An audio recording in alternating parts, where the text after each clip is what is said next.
पहन लेंगे। शरीर में दुख उठाना ना, जो हथियार को बांध लो, क्योंकि जिसने शरीर में दुख उठाया वो पाप से छूट गया। हालेलुया, पाप से मुक्ति पा लिया जिसने शरीर में दुख उठाया। इस बात को स्टार्टिंग में बोल देना चाहता हूं कि जब जो भी पाप मनुष्य करता है वो शरीर के अय्याशी के लिए, शरीर के आराम के लिए, मेरे आंखों की आराम अच्छा लगता है देखने को, जो चीज नहीं देखना चाहिए था। अच्छा लगता है बोलने को और खाने को और पीने को और सूंघने को और छूने को, जो चीज नहीं है वो चीज करने को और अच्छा लग जाता है। ये शरीर में ये लालसा होती है ना, सुख और आराम। परंतु ये पतरस कह रहा है जैसा मसीह ने शरीर में दुख उठाया उसी मनसा को तुम धारण करो हथियार तरीके, क्योंकि जिसने शरीर में दुख उठाया उसने पाप से मुक्ति पा लिया। हालेलुया ना, सो पाप से आजाद होना है, पाप से मुक्त होना है। कल शाम को भी हमने सीखा था जब शैतान को बांध देते हैं ना, जो कुछ तुम पृथ्वी में बांधोगे स्वर्ग में बांध दिया जाएगा। कैसे तुम बलवान के घर में प्रवेश करोगे जब तक कि बलवान को बांध दिया ना जाए ना, शैतान को बांधना है। मैं कई बार कहता हूं कलीसिया आज एक बलवान के घर में कार्य कर रही है, बलवान के घर में कार्य करने सिद्धांत यीशु मसीह ने बताया कि बलवान को बांध देना है, बांध देना है। शैतान को बांधने का एक ही तरीका होता है कि मैं शरीर में कोई पाप नहीं करूंगा, मैं पाप नहीं देखूंगा, मैं पाप नहीं चखूंगा, ना खाऊंगा, ना सूंघूंगा, ना छूंगा ना। ये 5 इंद्रियों के द्वारा जो भी पाप होता है वो शरीर में मैं दुख उठाने को तैयार हूं। मैं कहता हूं सबसे बड़ा दुख इस शरीर को लगता है जब इसको अय्याशी करने नहीं मिलता है ना। जो बातें बोली गई है वो बातें ना करने का उल्टा वो कर देता है, उसमें आनंद लेता है, उसमें आनंद लेता है ना। शरीर का दुख को हमको समझना है ना। यीशु मसीह ने इस शरीर में अवतार में पैदा हो गया, वो शरीर में होकर के दुख उठाने को सीखा ना। मनुष्य का, परमेश्वर का पुत्र होकर के भी उसने शरीर में दुख उठाया, तकलीफ उठाया, रात रात भर प्रार्थना में बैठता था। मैं कहता हूं सबसे बड़ा दुख परेशानी ये शरीर को लगता है जब प्रार्थना में चला जाता है, प्रार्थना और उपवास में चला जाता है, बहुत दुख होता है। कुछ लोग तो ऐसे होते हैं hallelujah hallelujah hallelujah hallelujah hallelujah, पतरस के समान सो भी जाते। प्रार्थना के समय होता है, प्रार्थना में क्या करते हम लोग, आंखें बंद करते। शरीर को इतना पता है कि जब सोने का समय होता तो आंखें बंद करना पड़ता है, इसलिए प्रार्थना जब करते कुछ लोग सो भी जाते हैं ना। शरीर का दुख वो ये शरीर पसंद नहीं करता दुख उठाने, अय्याशी पसंद करता है ना। इसलिए आज का सबक में हम सीखेंगे दुख के दिनों में भी कलीसिया कैसे वधारे और बढ़ती जाएगी, बढ़ती जाएगी ना। प्रभु कार्य कर रहा है पर दुख उठाना हम सीखे ना। परमेश्वर ना चाहता है कलीसिया को बढ़ाने का। 1 2 3 वचन और पढ़ देंगे। पहला पतरस 4 चैप्टर उसी का 12 कलम भी पढ़ देंगे। पहला पतरस 4:12। વહાલાઓ તમારી કોસટી કરવા સારું તમારા પર જે અગ્નિરૂપી દુઃખ પડે છે તેમાં જાણે તમને કંઈ નવું થયું હોય એમ સમજીને આશ્ચર્ય ના પામો। बस अग्नि रूपी दुख जो तुम्हारे बीच में हो रहा है, अग्नि रूपी दुख आप जानते हैं, बहुत बड़ा दुख, सताव, तकलीफ हमारे ऊपर जब आ जाता है तो पतरस लिख रहा है अचंभा मत होना, परेशान मत हो जाना। ये क्यों हो गया, ये कैसे हो गया? मैं तो प्रार्थना करने वाला व्यक्ति, मैं तो चर्च जाने वाला व्यक्ति, मैं तो बाइबल पढ़ने वाला व्यक्ति, और इतना दुख का सामना करना पड़ा ना। कुछ लोग विश्वास में बहक जाते, जैसे अय्यूब की पत्नी, अय्यूब की पत्नी ने अय्यूब 2 और 9 में उसको सुझाव दिया, आओ हम परमेश्वर को श्राप देंगे और हम मर जाएंगे। अय्यूब का विश्वास वहां तक सीमित था जब हरा भरा सब कुछ हो जाएगा ना, खूब उसका धंधा पानी चल रहा है, बच्चे भी अच्छे मेरे पास में ना। जब बच्चे मर गए उसके और धंधा पानी भी चौपट हो गया, साथ साथ उसका विश्वास जो प्रभु में है वो भी मर जा रहा है ना। वो परमेश्वर को श्राप दे और हम मर जाए, परंतु अय्यूब का विश्वास दृढ़ था। उसने अपने पत्नी से कह दिया, तू तो मूर्ख स्त्री के समान बातचीत कर रही, क्या प्रभु से सुख ले और दुख ना ले। और इन सब बातों में, होठों के शब्दों के द्वारा ना, अय्यूब ने पाप नहीं किया, पाप नहीं किया। हम लोग आज की सबक में सीखेंगे सबसे बहुमूल्य पदार्थ जो हमारे अंदर है वो हमारा विश्वास है। दूसरा करंती 4 चैप्टर और 7 कलम में लिखा है, दूसरा करंती 4 चैप्टर और 7 कलम में पौलुस कहता है, हे भाइयों हमारे, पढ़ देंगे, पण अमारो आ खजानो माटीना पात्रमा छे, हे सारू के पराक्रमीनी उत्तमताथी ईश्वरथी थाय ए अने अमाराथी नहीं। बस पौलुस बता रहा है एक खजाना आपके अंदर और मेरे अंदर छुपा हुआ है ना। ये मिट्टी के बर्तन में छुपा है। मिट्टी का बर्तन का लिखने का मतलब है जो बहुत जल्दी टूट जा सकता। अब जानते हैं फर्क एक कांच के ग्लास में क्या होता और स्टील के ग्लास में क्या होता। कांच का ग्लास जैसे ही गिराएंगे वो टूट जाएगा, परंतु स्टील का ग्लास कितना भी मिट्टी के बर्तन में ना ये खजाना छुपा है। मतलब मिट्टी का बर्तन कहने का मतलब हो रहा है बहुत जल्दी मेरे विश्वास को ठोकर लग जाएगी ना, मैं घबरा जाऊंगा, मैं डर जाऊंगा, ये क्यों हो गया मेरे साथ में, ये कैसा हो गया, मैं तो दुआ प्रार्थना उपास करता हूं, इतना भक्ति करता हूं और कैसे ये आगे विपत्ति और परेशानी में ना। मिट्टी के बर्तन में खजाना छुपा है ना। सबसे बहुमूल्य पदार्थ जो आपके अंदर है वो आपका विश्वास है, विश्वास है। यूहन्ना 10:10 में यीशु मसीह ने कह दिया, चोर और किसी काम से नहीं आता पर चोरी करे, घात करे और नाश करे ना। शैतान असली चीज की चोरी करने आता है, वो आपका विश्वास है, वो आपका विश्वास है।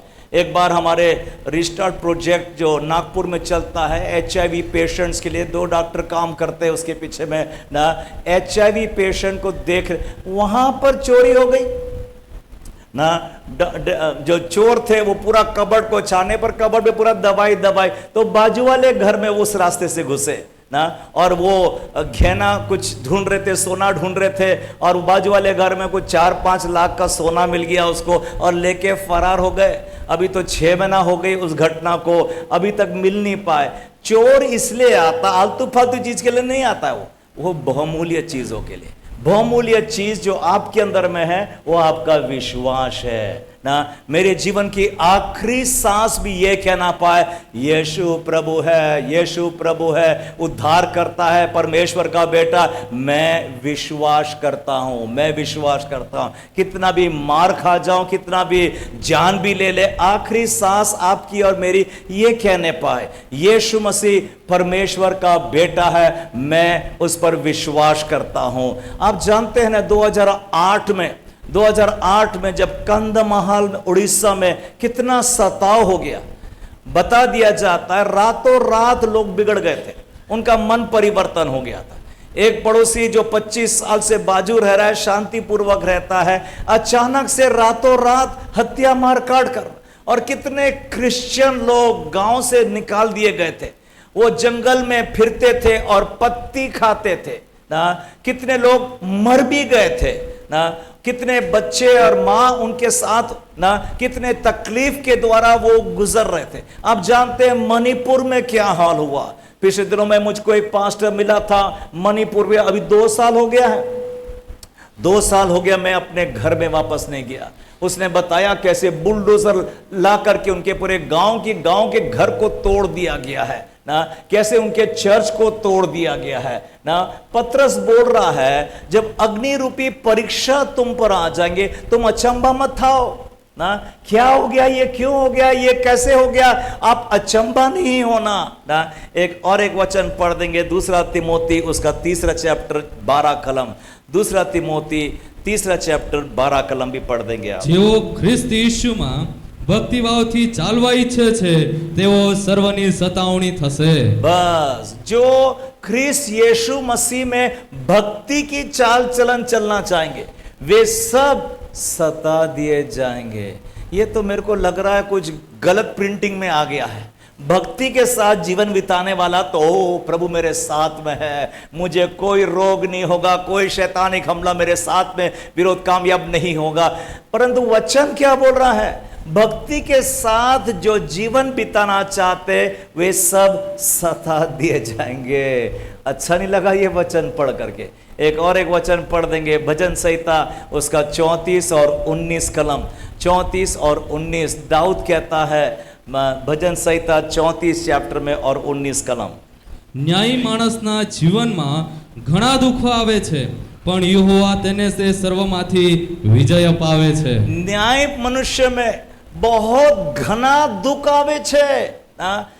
न्याय मनुष्य है, न्याय मनुष्य जीवन बिताना कितना कठिन होता है। मैं चोरी नहीं करता, मैं झूठ नहीं बोलता, मैं घूस नहीं लेता हूं, मैं तकलीफ और पूरे सच्चाई पर चलना चाहता हूं। न्याय मनुष्य में ना घना दुख होता है, पौलुस कहता है।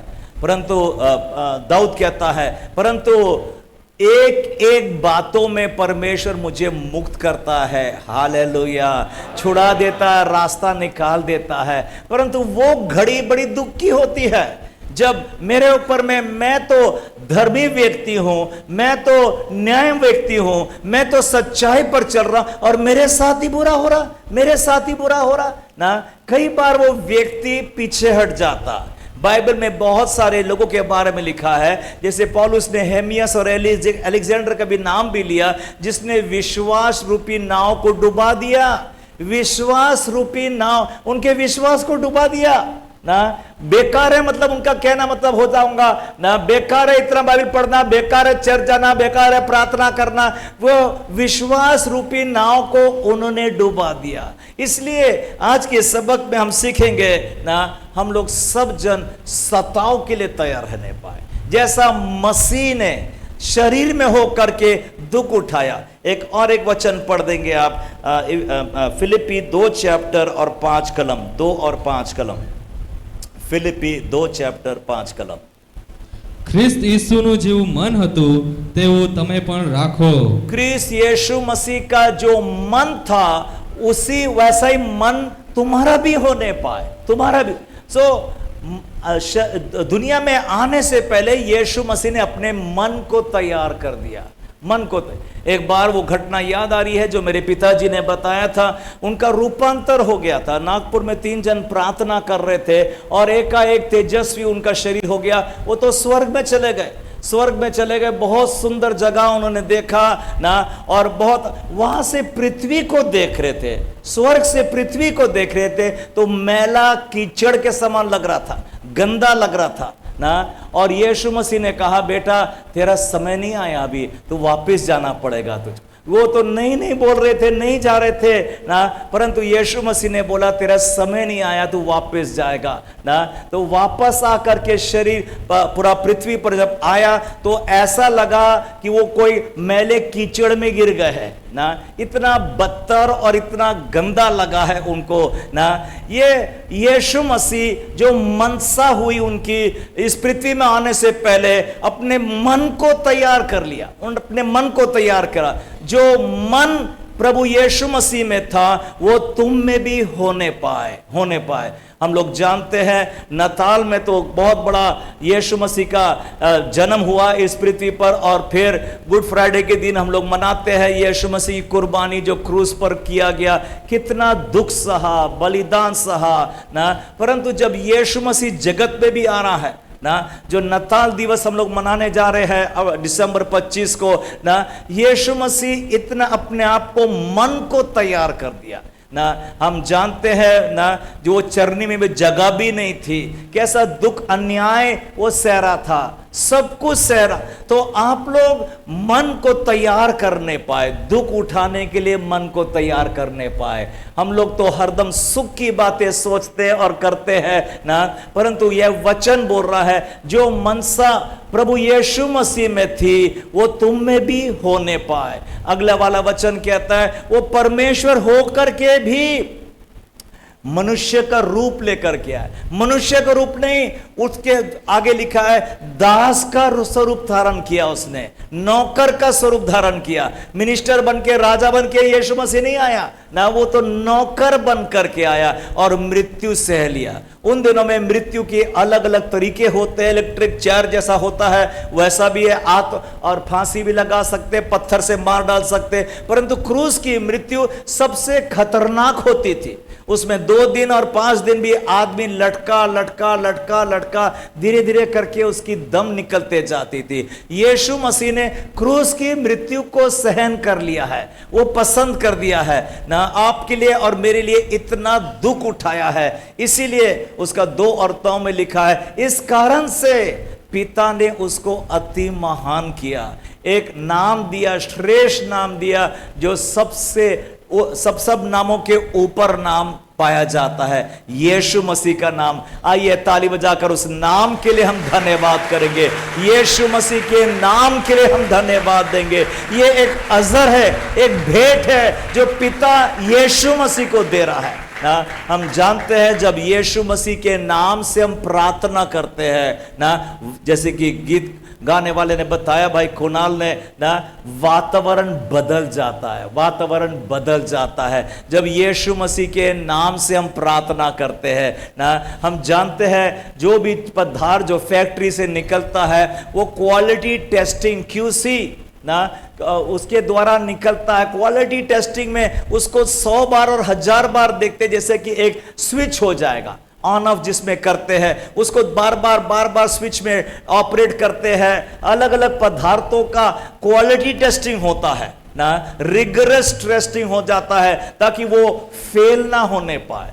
एक स्विच दबाने के लिए एक छोटा बच्चा भी दबा देगा तो वो चालू हो जाना चाहिए। यीशु मसीह का नाम पिता ने एक अजर के रीति में दिया है हमको ना, उसके नाम के द्वारा एक श्रेष्ठ नाम, अति महान नाम दिया गया, जिस नाम के आगे में हर एक घुटना झुकता है, हर एक जीभ कबूलती है, यीशु ही प्रभु है, हालेलुया, यीशु ही प्रभु है, हालेलुया। परमेश्वर का हम धन्यवाद, ये मनसा तुम्हारे अंदर में होने पाए ना, जो मसीह यीशु मसीह में था, जो हम लोग अपने मनों को तैयार कर ले दुख उठाने के लिए, तकलीफ उठाने के लिए ना, ये मनसा हमारे अंदर भी होने चाहिए। एक वचन पढ़ेंगे, पहला पतरस 2 चैप्टर और 21 कलम, पहला पतरस 2 और 21। કારણ કે એને માટે તમને તેડાયેલા છો, કેમ કે ખ્રિસ્તે પણ તમારા માટે સહન કર્યું છે અને તમને નમૂનો આપ્યો છે કે તમે તેમને પગલે ચાલો। एक नमूना आप्या छे। प्रभु यीशु मसीह ने शरीर में जब दुख उठा रहा है, वो एक नमूना छोड़ रहा है आपके लिए और मेरे लिए, कि शरीर में दुख उठाने से आप घबराना मत, डरना मत ना।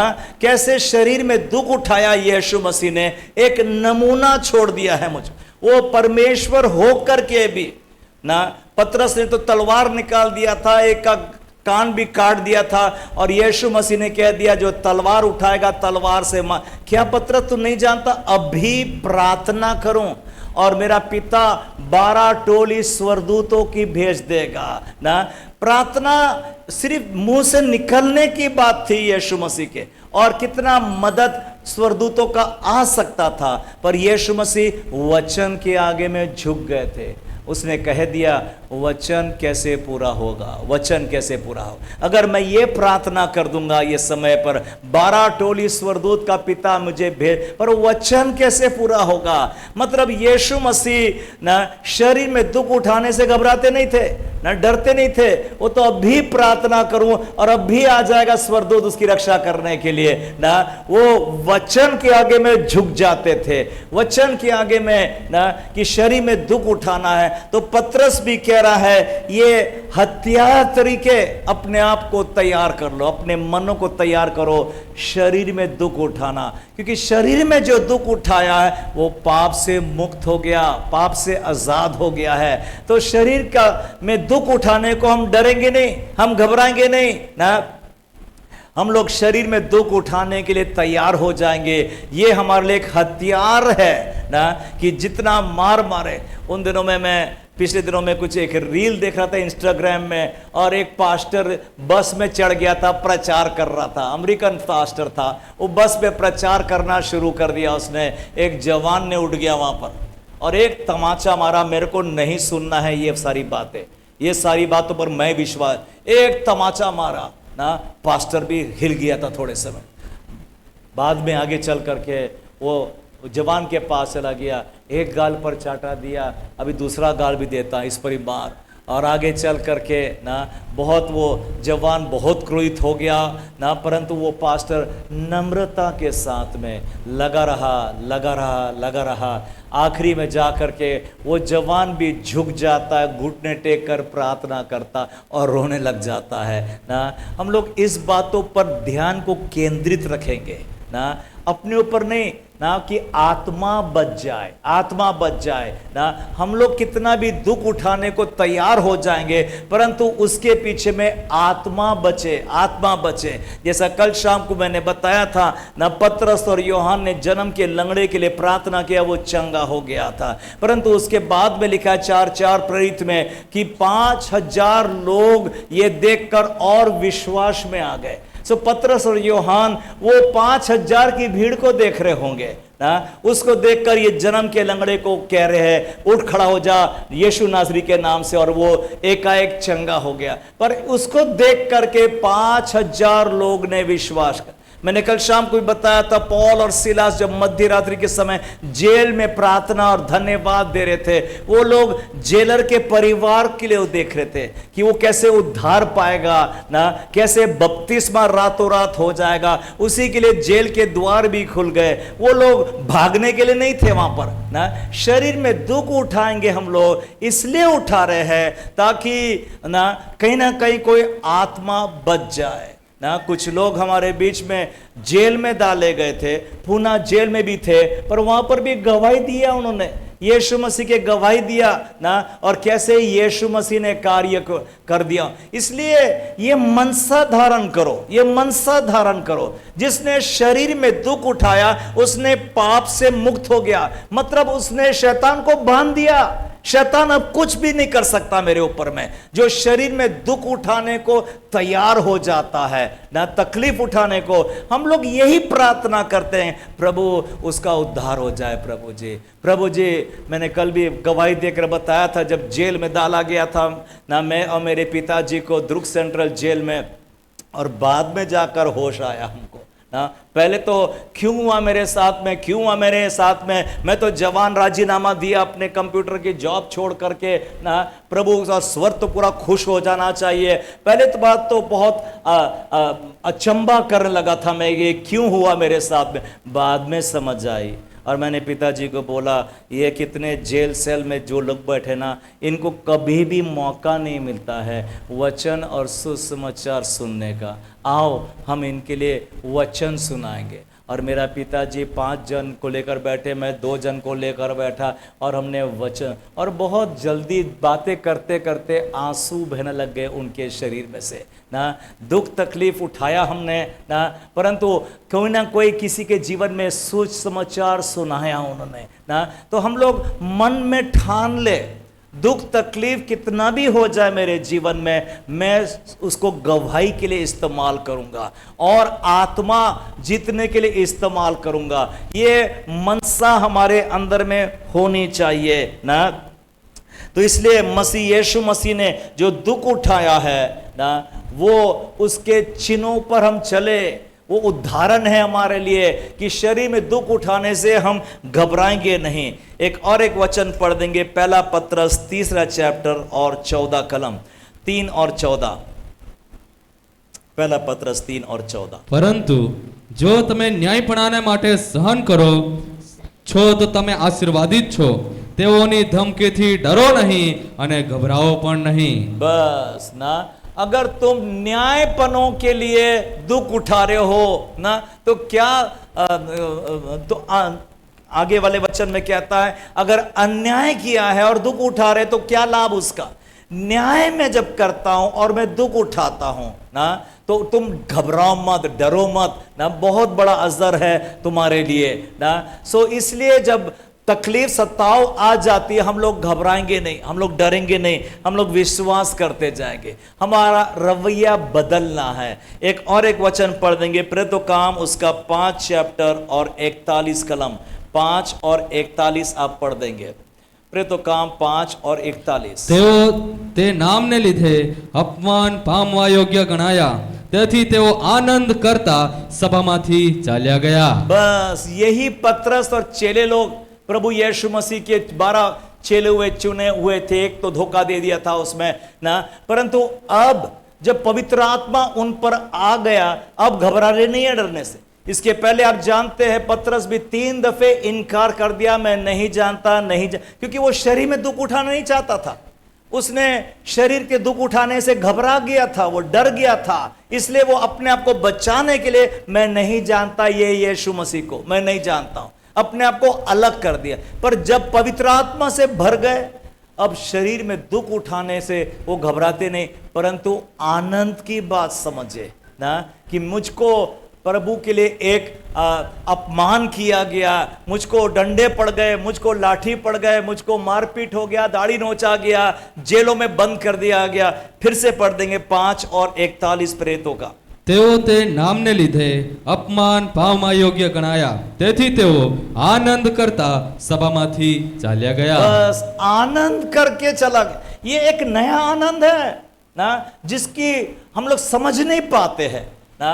आजकल के दिनों में कोई जेल गया होगा, कोई डंडे पड़ गए तो जरूर से उससे दूर रहो भैया ना, उसने गलत काम किया होगा इसलिए वो जेल चला गया, इसलिए डंडे पड़ गए उसको ना।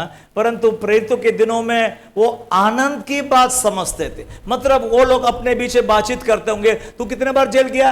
2 दफे। 2 ही दफे गया, मैं तो 5 दफे। तू कितने बार मार खाया प्रभु के लिए? कितने डंडे खा लिया? 5 डंडे खा लिया मैंने। मैं तो 25 डंडे खा लिया। वो इस बात का गर्व करते थे कि मसीह के लिए मैं दुख उठाया हूं, परमेश्वर का मैं धन्यवाद देता हूं, धन्यवाद देता हूं। अब उनका रवैया बदल गया ना। पहले वो पतरस का रवैया था मार खाने से अपने आप को, अभी मार खाने से घबराता नहीं है, आनंद की बात समझता है ना। ये बात बहुत कठिनाई लग रही होगी हमको गले से उतारने के लिए, परंतु परमेश्वर का वचन जो बोलता है हम लोग विश्वास करने पाए, विश्वास करने पाए ना। आनंद की बात समझे कि परमेश्वर ने एक दुख उठाने का मौका दे दिया मुझको, मौका समझा उन्होंने ना। हम लोग तो अपने आप को बचाने का रास्ता देख लेते हैं ना, कैसे बचाऊंगा मैं, कैसे छुड़ा लूंगा मैं अपने आप को ना। परंतु उन दिनों में, प्रेरित लोग के दिनों में ना, वो लोग आनंद की बात समझते थे। एक वचन पढ़ देंगे, लूका की इंजील 22 वाला चैप्टर और 32 कलम, 22 और 32। પણ મેં તારે સારું પ્રાર્થના કરી કે તારો વિશ્વાસ ખૂટે નહીં, અને તું તારા ફર્યા પછી તારા ભાઈઓને સ્થિર કરજે। बस यीशु मसीह पतरस को बता रहा है ना कि शैतान ने तुझे मांग लिया है, तुझे घ्यू के नाए फटके। मतलब शैतान उसके विश्वास के पीछे में लग गया था ना। इसको तो मैं गिरा कर रहूंगा, बहुत चर्च जा रहा है, बहुत बाइबल पढ़ रहा है, बहुत प्रार्थना करता है, हालेलुया बोलता है, अब तो मैं देख लूंगा इसको, अब तो मैं देख लूंगा। मतलब शैतान ने अपनी भाषा में ऐसा कुछ बोल दिया होगा ना। परंतु यीशु मसीह ने बोला, मैंने तेरे लिए प्रार्थना की कि तेरा विश्वास ना जाता रहे। हालेलुया। यीशु मसीह ये समय क्या कर रहा होगा? आपके लिए प्रार्थना कर रहा है, मेरे लिए प्रार्थना कर रहा है कि मेरा विश्वास ना जाता रहे ना। और आगे वाले वचन में कहता है, जब तू स्थिर हो जाएगा तो अपने भाइयों को मदद करते जाना, वो भी और विश्वास बढ़ते जाए, बढ़ते जाए, बढ़ते जाए ना। तो ये हमारा विश्वास, मैंने पहले ही बताया था आपको, सबसे बहुमूल्य पदार्थ है। इसके लिए शैतान चोरी करने के लिए घूम रहा है ना। कैसे मेरे विश्वास को उल्टा सीधा मैं बक दूं और बोल दूं, बेकार है और सब रास्ते बरोबर है, सब धर्म एक ही है, कोई फर्क नहीं पड़ता है, अब यहां जाते वहां जाते, उल्टा सीधा मैं बोल दूंगा तो मैं वो मेरे विश्वास का घात कर रहा हूं, मैं विश्वास का घात कर रहा हूं। कितने लोग चर्च जाना बंद कर देते, कितने लोग बाइबल पढ़ना भी बंद कर देते। अच्छा ठीक है, आप बोल रहे हैं ना बाइबल पढ़ना नहीं करना है, अच्छा आप बोल रहे चर्च नहीं जाना है, मैं चर्च भी नहीं जाऊंगा ना। ना कितने लोग विश्वास से बहक जाते, विश्वास से बहक जाते, परंतु आप और मैं, हम विश्वास में और दृढ़ होते जाएंगे, मजबूत होते जाएंगे। आने दो आंधी और आने दो तूफान, ना हम लोग प्रभु यीशु मसीह की आराधना करते जाएंगे, स्तुति करते जाएंगे। आप लोग बहुत अच्छे रीति से गीत गा रहे थे जब मैं एंटर किया आप लोग के बीच में ना, और बहुत अच्छा लग रहा था। परंतु ऐसे ही गीत गाएंगे आप, वो दिन जब सताव हो जाएगा, क्लेश हो जाएगा, विपत्ति हो जाएगा, परेशानी भी हो जाएगा ना, आप ऐसी गीत गा सके? जी हाँ, हम ऐसे ही गीत गाते रहेंगे। हालेलुया ना। आइए ताली बजा के प्रभु यीशु मसीह का हम धन्यवाद दें। हम विश्वास में और दृढ़ और मजबूत होते जाएंगे। विश्वास की परिभाषा हम जानते हैं। विश्वास की परिभाषा ना 11:1 इब्रानी में लिखा है, और विश्वास ना अनदेखी वस्तु का ये प्रमाण है ना। अब विश्वास आशा की वस्तु का निश्चय और अनदेखी वस्तु का प्रमाण। हरदम विश्वास अनदेखी बातों के लिए होता है। आपने बीमारी देखता रहे होंगे, आपने चंगाई नहीं देखा है, अनदेखी बातों पर विश्वास लगता है मेरा ना। आपने स्वर्ग नहीं देखा होगा, आपने अपना नाम स्वर्ग में जीवन की पुस्तकों में लिखा गया, इस बात से आपने देखा भी नहीं होगा। यीशु मसीह हमारे बीच में आज है, आपने देखा भी नहीं होगा, परंतु मैं विश्वास करता हूं, मैं विश्वास करता हूं। मैं तो कह चुका हूँ चर्च में, मुझको यरूशलेम जाने की ज़रूरत भी नहीं है। वहाँ पर जाके कब्र खुल, कुछ लोग हो जाते हैं, कब्र खुली देखा मैंने, यीशु मसीह सच। मैंने बोला भैया मेरे तो 1 लाख और 2 लाख बच गए भैया, मैंने वचन पढ़ लिया हूँ और यहीं पर विश्वास कर लेता हूँ यीशु मसीह जिंदा है। हालेलुया। जिंदा ही नहीं है परंतु हमारे बीच में आज भी मौजूद है। आपके पास्टर बता रहे थे 23 उदाहरण मिल गए उनके पास, उनके चर्च में ना, जब मुर्दे लोग भी जीवित हो गए। हालेलुया। यीशु मसीह जिंदा परमेश्वर है ना, वो आज भी हमारे बीच में कार्य करते जाता। हम विश्वास जब करते हैं तो अनदेखी वस्तुओं के लिए हम करने पाए ना। विश्वास की परिभाषा को हम बदलेंगे नहीं ना, उस विश्वास को हम थामे रहेंगे ना। अब देखिएगा, प्रभु यीशु मसीह जब मिस्र से अपने प्रजा को निकालने का समय आया था ना, परमेश्वर ने कहा था, निर्गमन 14 चैप्टर और 4 कलम पढ़ देंगे। निर्गमन 14 चैप्टर और 4 कलम। હું ફારૂનનું હૃદય હઠીલું કરીશ અને તે તમારો પીછો કરશે, પણ હું તેના લશ્કરનો પરાજય કરીને મારો મહિમા વધારીશ। ત્યારે મિસ્રવાસીઓ જાણશે કે હું ઈશ્વર છું અને ઇઝરાયેલીઓ ઈશ્વરના કહ્યા પ્રમાણે કર્યું। बस परमेश्वर ने कहा निर्गमन 14:8 में, 14:4 में और उसका 10:1 में, 10:2 में, ये बारंबार लिखा है, मैंने फेरोन राजा के हृदय को कठोर कर दिया, तुझको जाने ना दे ना। ये परमेश्वर अभी समझा रहा है मूसा को ना, इसके पहले मूसा को भी नहीं पता। इसके पहले में मूसा ने यही सोचा होगा। निर्गमन 5 चैप्टर में जब मैं फेरो के पास में जाता हूं, हिब्रू का परमेश्वर कहता है हमारी प्रजा को तू जाने दे और जाके हम आराधना करेंगे। फेरोन राजा ने उल्टा जवाब दे दिया, कौन है ये हिब्रू का परमेश्वर? मैं नहीं जानता हूं, तुम लोग बहुत आलसी बन गए हैं ना, और कुछ काम ना उनका जो दुगना बढ़ा दिया था, अभी घास फूस भी नहीं दिया जाएगा और उतना ही ईंटा तुमको बनाने का है। अभी क्लेश, विपत्ति, सताव उन पर और बढ़ गया और सब प्राचीन लोग कहने लगे, जब से मूसा और हारून फेरोन के पास में गए, हमारी विपत्ति बढ़ गई। उसी का 5 चैप्टर में और 23वां कलम में मूसा और हारून भी प्रार्थना परमेश्वर से किया। प्रार्थना में यह बोल दिया, परमेश्वर जब से हम फेरोन के पास में गए तो हमारी विपत्ति बढ़ गई और तूने छुड़ाया भी नहीं परमेश्वर प्रभु। मतलब मूसा और हारून ये सोच के गए थे, फर्स्ट डे फर्स्ट शो ना। ये लोग बड़े गर्व के साथ में अभी जलती हुई झाड़ी में परमेश्वर का मुलाकात किया हुआ, छाती में हाथ डाला और सफेद हो गया, बाहर निकाला और लाठी नीचे रखा तो सांप बन गया। एक के बाद एक चिन्ह चमत्कार होने लगे। बहुत अच्छा लगा। पर फेरोन के पास में गया, फेरोन ने ना बोल दिया ना, उल्टा उन पर और समस्या और बोझ उन पर आ जाती है। मूसा भी निराश हो गया, मूसा भी घबरा गया ना, तूने तो छुड़ाया भी नहीं प्रभु, मैंने तो वैसे ही काम किया जैसा तूने बताया था, वैसा मैं गया फेरो के पास ना। आगे चल के 10 वाला चैप्टर 1 कलम में परमेश्वर बता रहा है, मैंने फेरोन के हृदय को कठोर कर दिया ताकि तुमको ना जाने दे। 10 चैप्टर उसका पढ़ देंगे आप, 10 चैप्टर और उसका 1 कलम और 2 कलम। પછી યહોવાએ મૂસાને કહ્યું, તું ફારૂન પાસે જા, મેં તેને અને તેના સરદારોને એટલા માટે હઠાગ્રહી બનાવ્યા છે કે જેથી હું મારું ચમત્કારિક સામર્થ તેમની સમક્ષ પ્રગટ કરું। और आगे, અને તું તારા પુત્રને અને પૌત્રને કહી શકે કે મેં આ મિસ્રના લોકોને કેવી સખત શિક્ષા કરી હતી અને મેં તેઓને કેવા ચમત્કાર બતાવ્યા હતા, આથી તેમને ખબર પડશે કે હું જ યહોવા છું। हालेलुया ना।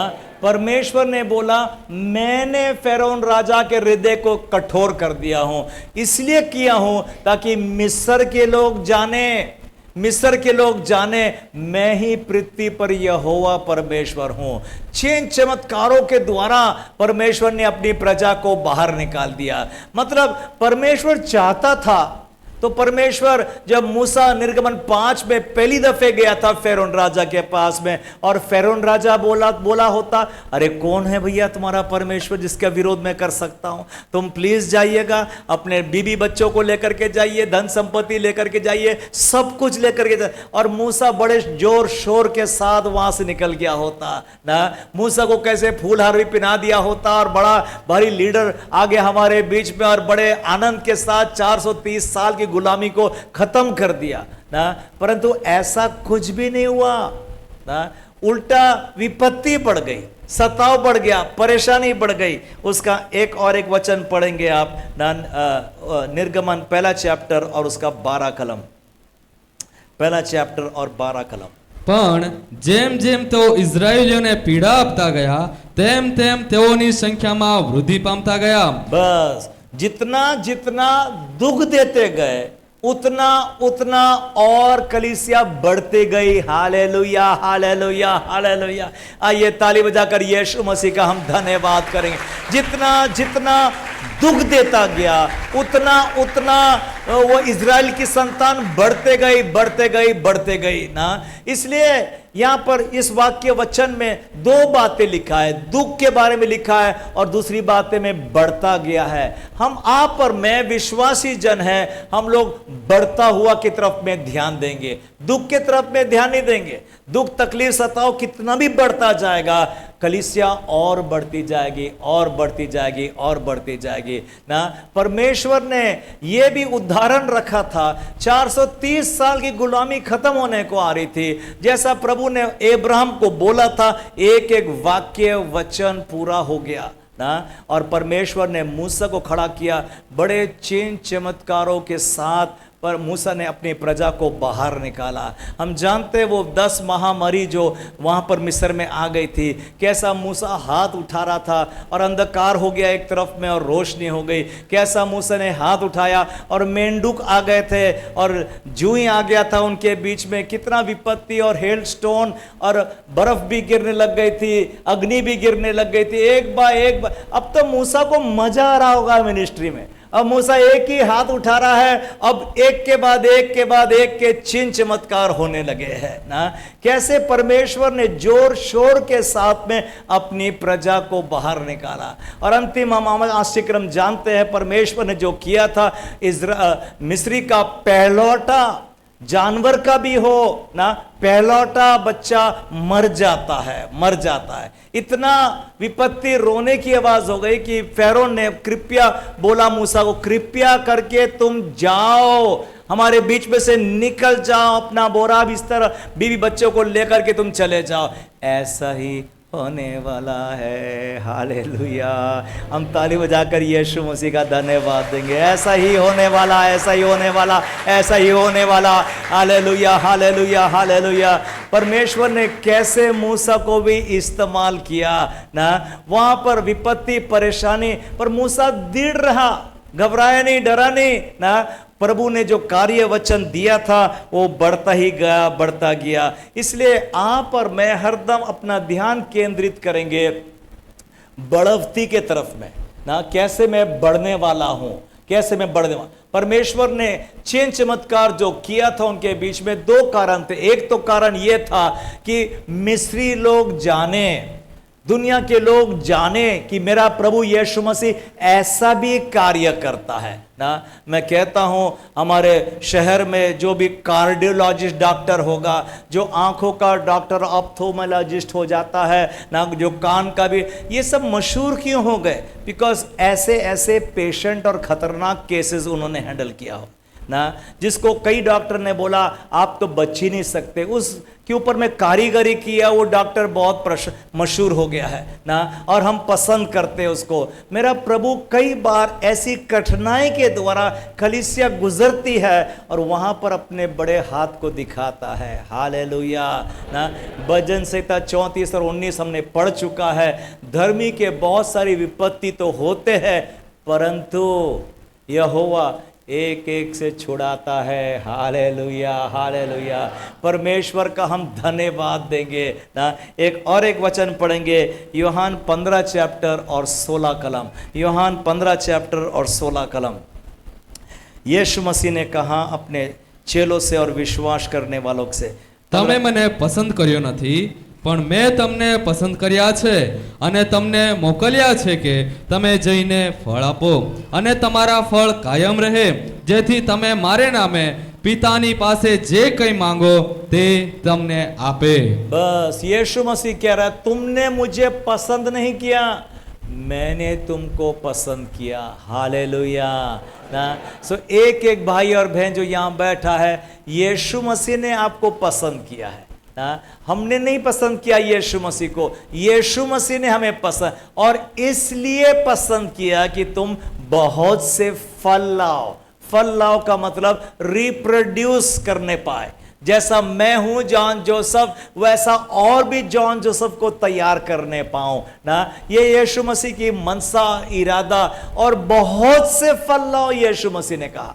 सो इसलिए कलीसिया और विश्वासी जन उस बातों पर ध्यान देता है कि बहुत से फल लाओ, बहुत से फल लाओ, बहुत से फल लाओ। कल शाम को भी हमने सीखा था कि हम पवित्र आत्मा पर भरोसा करें।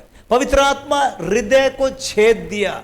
फिर दूसरे चैप्टर में हमने पढ़ा था 3000 लोगों ने बपतिस्मा लिया, पर एक भी चिन्ह चमत्कार नहीं हुआ था उस चैप्टर। पवित्र आत्मा ने कार्य किया, उनका हृदय को छेद दिया ना, वो सब विश्वास करने पाए। हम क्या करें, हम क्या करें, हम क्या करें, और एक एक को पतरस और यूहन्ना बाकी प्रेरितों ने जाकर बपतिस्मा दे दिया, बपतिस्मा दे दिया ना।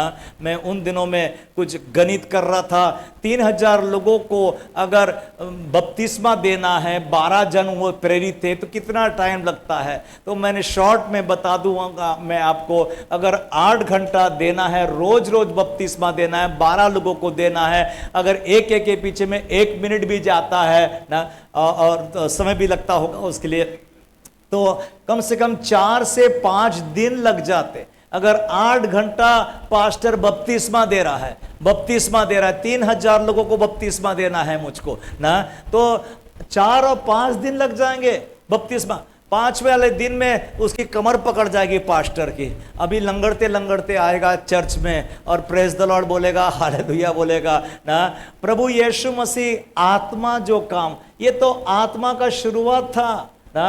कैसे अद्भुत रीति से पवित्र आत्मा ने हृदय को छेद दिया ना।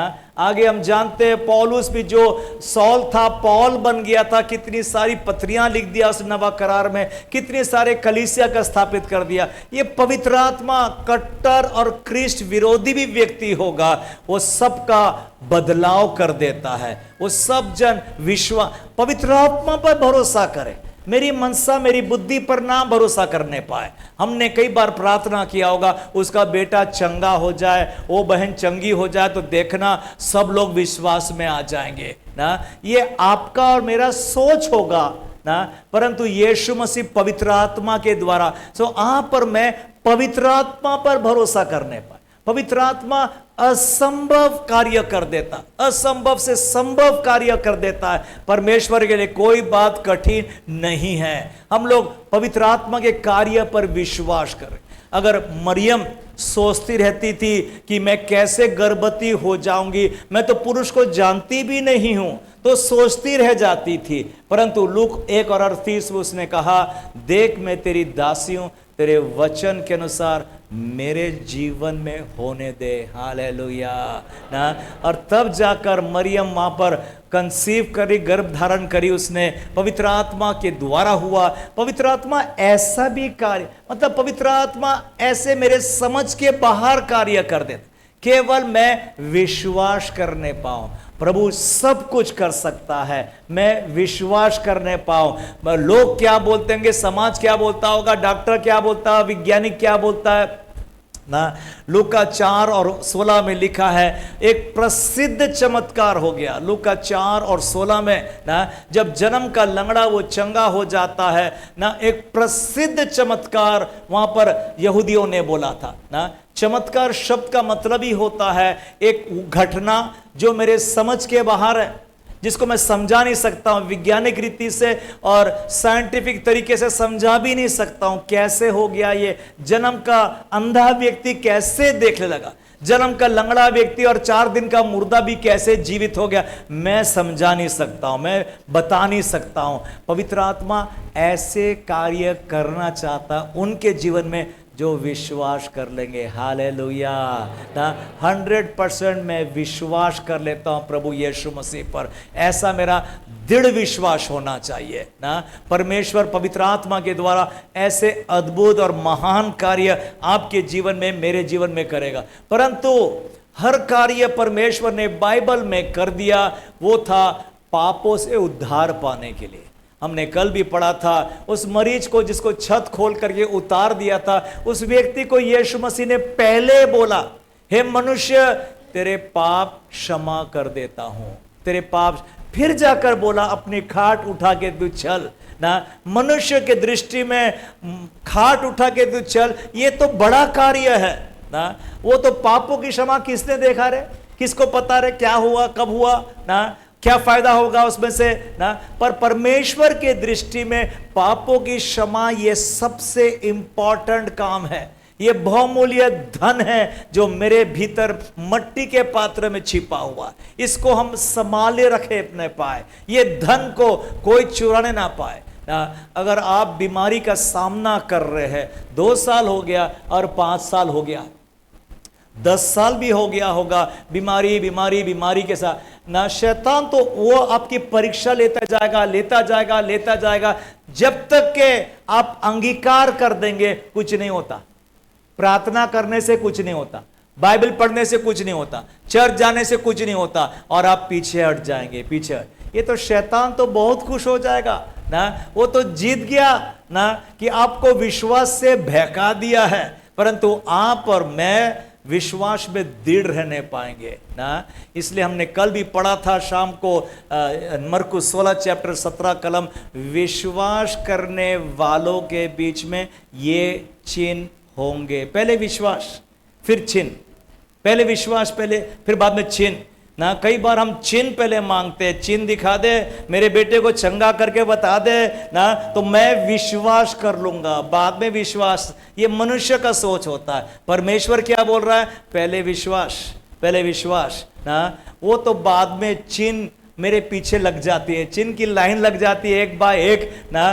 परमेश्वर मेरे जीवन में करते जाता, मैं विश्वास में दृढ़ रहने पाऊं, विश्वास में दृढ़ रहने पाऊं। इसलिए अंतिम दिनों में ये समय जो अब आ गया है, परमेश्वर अद्भुत काम, बड़े बड़े काम करने वाला है ना। साधारण लोगों के द्वारा बड़े बड़े काम करने वाला है। परंतु सताव और तकलीफ को देखकर हम डर ना जाए, घबरा ना जाए। हमने कल भी सीखा था ना कि शैतान के पास एक ही रास्ता है, ये बाड़ा तोड़ने का, बाड़ा ना, जो चारों ओर परमेश्वर ने एक अदृश्य बाड़ा हमारे चारों ओर बांधा है, वो है पाप में गिरा देगा आपको, कहीं ना कहीं गंदगी और पाप में गिरा देगा। दूसरा काम है आपको डरा देगा, घबरा देगा, डरा डरा के। गोलायत ने ना बाकियों का विश्वास कितना घबरा गया था ना अंग्रेजी बाइबल में लिखा है दे वर सोर डिसमेड, अत्यंत डर गए थे, घबरा गए थे। जितना गोलायत की आवाज सुनते थे और जितना वो ललकारता था,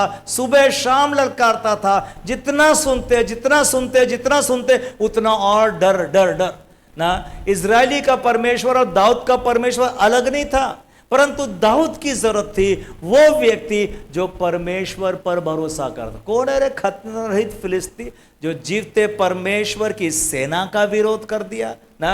उसने एक गोफन का उठाया और मार दिया उसको और जयवंत हो गया वो। आज परमेश्वर की आत्मा ऐसे लोगों को ढूंढ रहा है ना जो पाप पर जय पा लेंगे ना, पाप के लिए अपने शरीर को उपयोग नहीं करेंगे और जो डरने नहीं वाले, घबराने नहीं वाले। कितना भी शैतान डरा देगा, कितना भी व्हाट्सएप में आप देख लेंगे और सोशल मीडिया में देख लेंगे वो चर्च को जला दिया और वो पादरी पास्टर को बंद कर दिया, अंदर भी कर दिया। हम घबराने नहीं वाले, हम तो जानते हैं कलीसिया और बढ़ने वाली है। हालेलुया ना।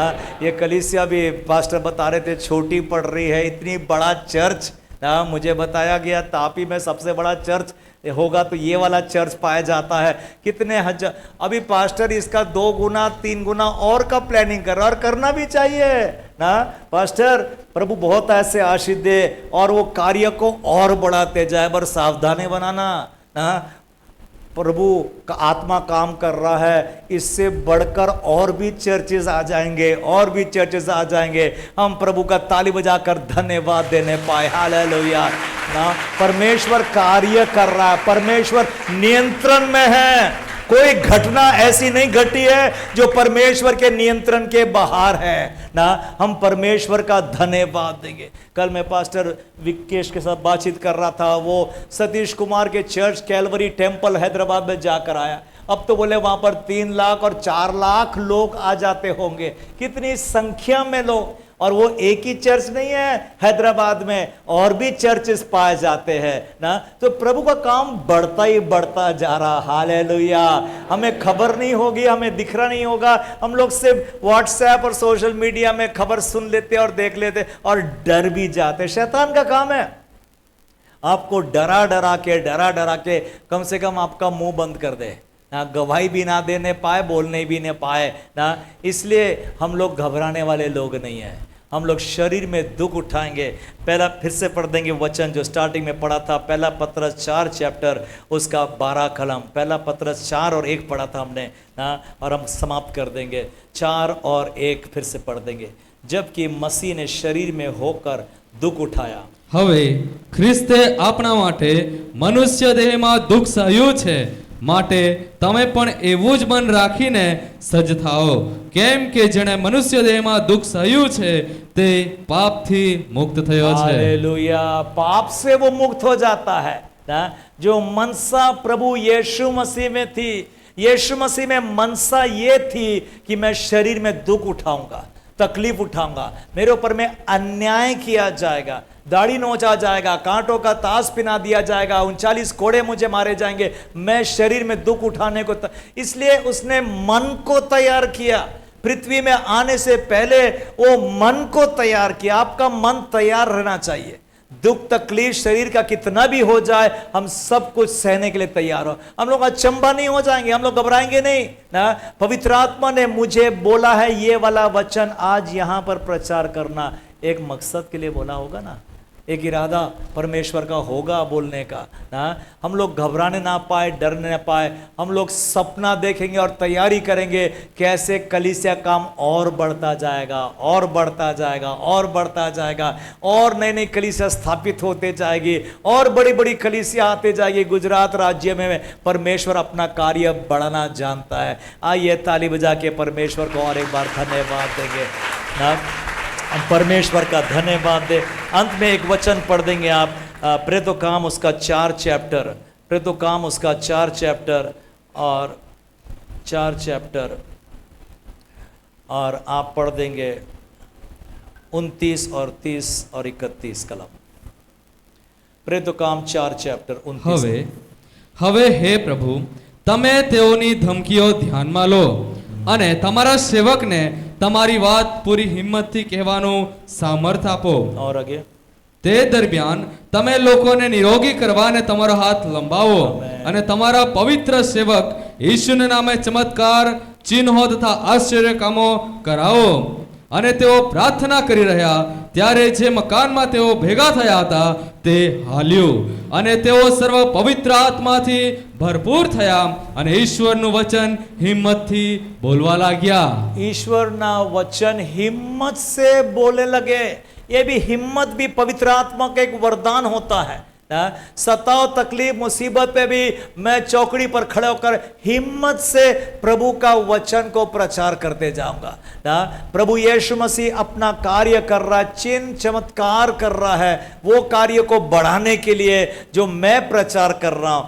एक वचन पढ़ देंगे आप, मरकुस की इंजील उसका 4 चैप्टर और उसका 20 कलम. अंत में हम पढ़ने वाले 4 और 16 चैप्टर, मरकुस का 16 चैप्टर 20 कलम.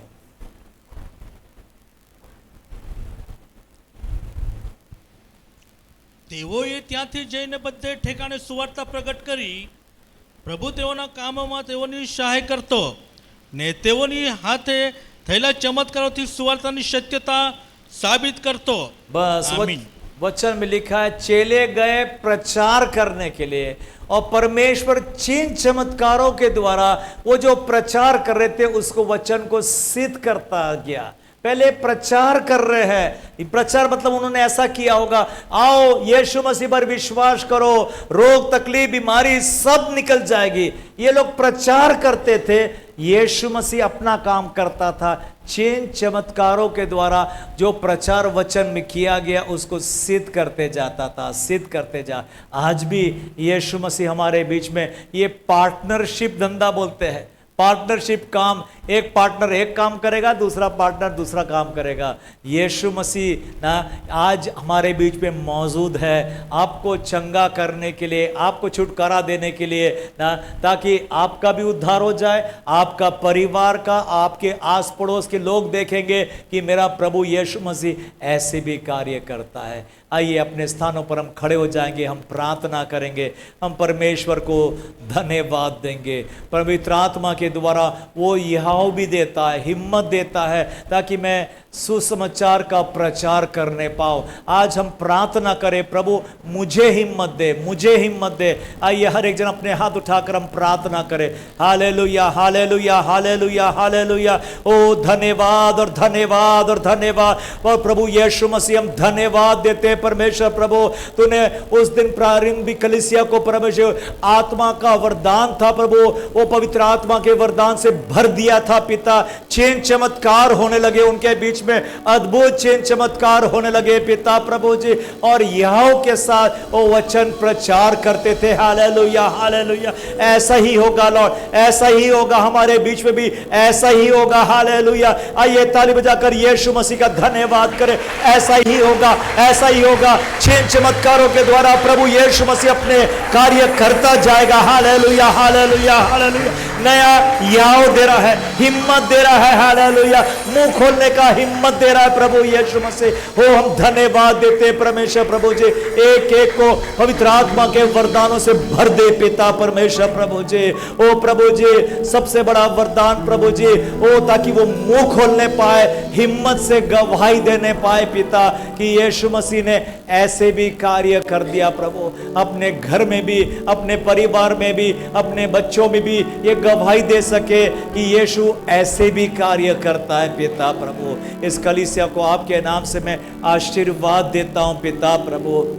हम यही जानते ये कलीसिया तो और बढ़ने वाली है लॉर्ड, और बढ़ती जाएगी पिता प्रभु, कि यीशु मसीह इस कलीसिया को बढ़ा रहा है और बनाते जा रहा है प्रभु जी.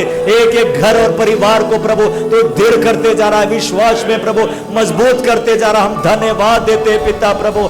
और प्रभु एक एक को आशीर्वाद देता हूं पिता. रक्षा कर पिता प्रभु जी. शरीर में दुख उठाने को हमें सिखा प्रभु. हम मुकरे ना, हम घबराए ना, हम परेशान ना हो जाए प्रभु, परंतु प्रभु ये सारी बातों को तो इस्तेमाल कर परमेश्वर प्रभु तेरी महिमा के लिए प्रभु जी. औरों को सुसमाचार सुनाने के लिए पिता प्रभु तो इस्तेमाल कर पिता परमेश्वर प्रभु. धन्यवाद देते सारी आशीष के लिए. प्रार्थना यीशु मसीह के प्यारे मीठे नाम से मांग, आमीन.